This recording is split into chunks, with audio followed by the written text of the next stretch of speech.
Hey guys, and welcome back. So, I am super excited about where we're going. We're headed into one of my favorite body systems, the immune system. And honestly, I think it is the most misunderstood system in the human body, in my opinion. Not a doctor, definitely don't play one on YouTube, because most people don't think about their immune system until it's too late. So the first sneeze, their first sore throat, the first cough, like my throat's dry now, right? But it's from all my talking today. The fever, right? And then suddenly everybody wants to know, what herb do I need to take because I'm sick? And that's a fair question. but I think that's the second question, guys. The first question should have been, what have I been doing every day that has either supported my immune system or has literally made its job harder? Because here's the truth. Your immune system doesn't wake up every day you catch a cold and be like, all right, guys, today we're clocking in, right? It doesn't wait for the calendar, right? And say, oh, it's October. Everybody wake up. Summer's over. We got to get to work. It doesn't wait for flu season. It is working right now, every second of every day, whether you think about it or not, right? And I think once we work through all this, right, and we begin to understand that, right, we start looking at all of these immune herbs very differently. And I hope the video is not too dark, but I don't like turning my lights on. It makes the house hot. It's psychological. But one of the most amazing things about the human body is it constantly is protecting you without asking for recognition, right? Right now, my skin is acting as a barrier. My stomach acid is helping destroy any microbes that might have entered in through my food. My immune cells are constantly patrolling my body to make sure that they're doing what it's supposed to be doing. My lymphatic system is on the move, right? And it's just doing what it's supposed to do. My bone marrow is producing immune cells. My gut is interacting with trillions of microorganisms that influence the many aspects of health, including the immune system. And all of this is happening, well, while you're sitting here watching YouTube. So we don't have to tell our immune system to get up and go to work, right? And that's a good thing, because if it was up to us, well, there'd be a lot more dead of us. But it's always doing what it's supposed to do, whether we want it to or not, right? So let's simplify this, right? Your immune system has one job: protect you. Not just from viruses, not just from bacteria, but from countless things your body encounters every single day. And here's something important, right? The immune system isn't trying to eliminate everything. That's not its job, right? Many microorganisms are harmless, and some are even helpful. So your immune system is constantly making decisions about what belongs and what doesn't, and how strongly it should respond. So it's just literally going through the box, right? Just throwing things out into other boxes. And that takes incredible balance. And balance is a word that you're going to hear me use a lot through this series, okay? So let's talk about one of the biggest buzzwords when it comes to the immune system in wellness. Boost your immune system. Well, you've probably heard that 100 times, if maybe not 1,000, and it's in everybody's thumbnails. We'll see if it ends up in mine. So honestly, I'm not a huge fan of that phrase, right? Because the immune system isn't like a car engine where more horsepower is better, right? Sometimes we want to go. The goal isn't simply more when it comes to the immune system. The goal is an immune system that responds appropriately. Sometimes it needs to respond aggressively, right? Sometimes, here's a fun phrase for us ladies, it needs to just calm down. The body is constantly adjusting. That's one reason you'll often hear herbalists talk about supporting the immune system rather than boosting the immune system. Words matter. And throughout this series, we're going to pay attention to the words we use. We're really going to go in depth in the immune system because it really is one of my favorite and most passionate ones to talk about. So, if herbs are not the first step, coming from the herbalist, that's kind of funny. What is? Well, honestly, a lot of the same things that we've already talked about in the cardiovascular system. That's why it's here. Also because we're getting into like immune prep season. Sleep, nutrition, movement, managing your stress, staying hydrated, go outside, have some healthy relationships, tell the toxic people to exit stage left, laugh more, rest more, eating enough protein, eating fruits and vegetables as much as you possibly can. Again, choosing organic when we can, but we're not judging anybody here. Those things do not make exciting headlines, but they really are important, right? And sorry, my neck hurts today. This is where I really want to encourage you, right?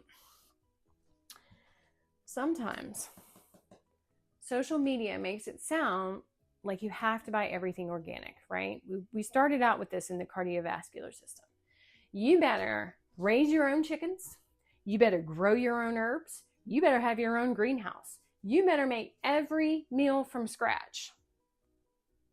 And if you have the time, the patience, and the ability to do that, well, I am so happy that you have been blessed.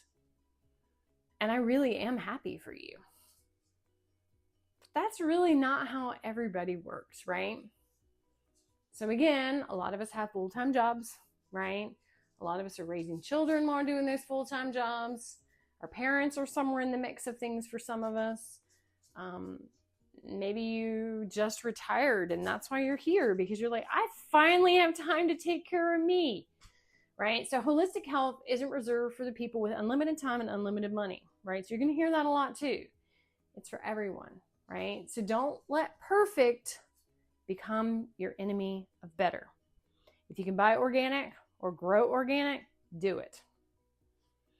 If you can only afford frozen vegetables, they're vegetables. If you grow herbs, if you grow cola, let me know, because me and Go Cola are struggling. But if you buy your herbs from a trusted source, that's great too. Nobody's perfect. Nobody.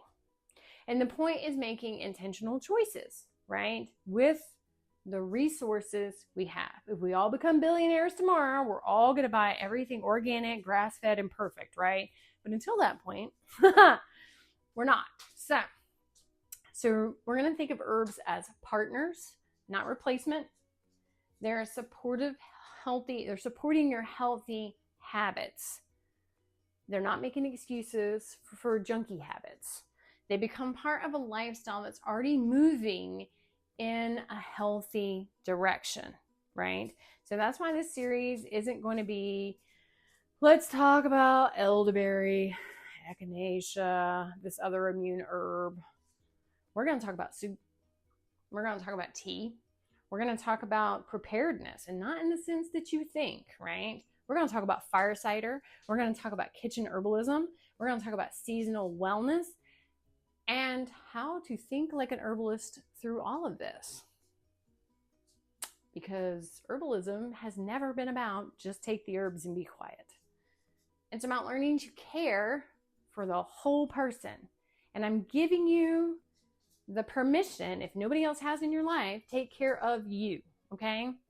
So over the next several videos, we're going to talk about elderberries, because in Missouri, they are in season right now. So elderflower season has gone away, but we're going to compare elderflower and elderberry and the different body systems they support. We're going to talk about syrups. We're going to talk about tinctures. We're going to talk about herbs that we can just chunk into soups.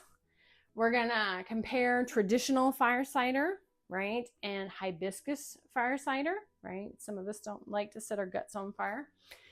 We're going to talk about immune supportive teas. We're going to talk about herbal honeys. We're going to talk about kitchen herbalism. Let's stop overcomplicating everything. And we're going to finish by making what I think may be one of the most comforting traditions of all, grandma's chicken soup with a few herbal twists. Now, because sometimes the best medicine is not in a bottle. Sometimes it's in your stock pot. It's in your stock pot. I promise you it is. So if you don't have a stock pot, go buy a stock pot. So if there's one thing I hope you remember after today's lesson, it's this. One, Sarah is entirely too hyped about the immune system, apparently. But also your immune system isn't waiting for permission to protect you, right? It's already showing up every single day of your life. And our job is not to panic when cold and flu season arrives. Our job is to support the incredible system all year long. One intentional choice at a time, right? We're going to build one intentional choice at a time. Today, I made sure I had my second glass of herbal tea, and I cut back on some of my other stuff. So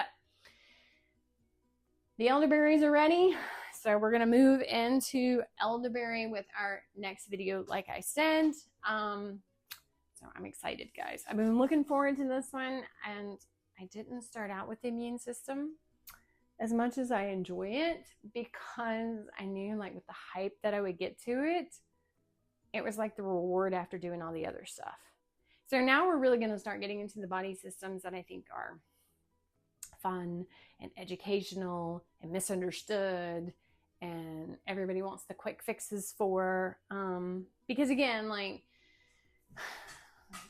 the other systems that we've already talked about, usually they don't really come up as often, right? People aren't looking for digestive solutions until maybe they get older and their digestive system's like, well, you pretty much dumped battery acid into my stomach for the last 20 years, so what are we going to do to help it? But the immune system is kind of one of those hot button topics, right? Everybody's always talking about it. Everybody's always getting sick. Everybody's trying to figure out how to get well.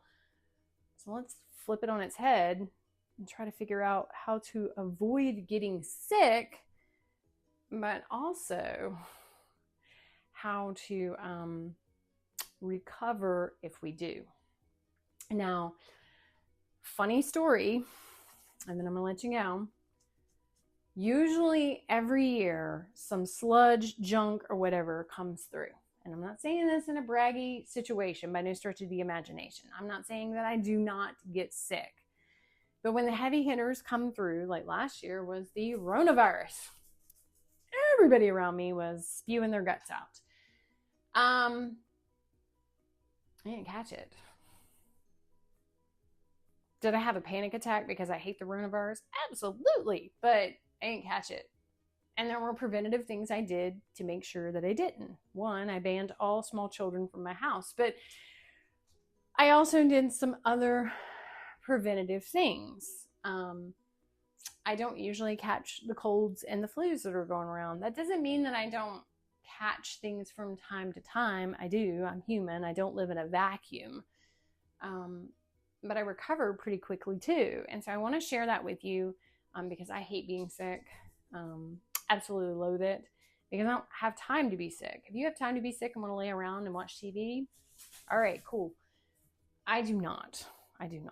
So until next time, guys, I hope you're as excited as I am. I might be too excited. I might need to make a sedative tea, but I want you to stay rooted.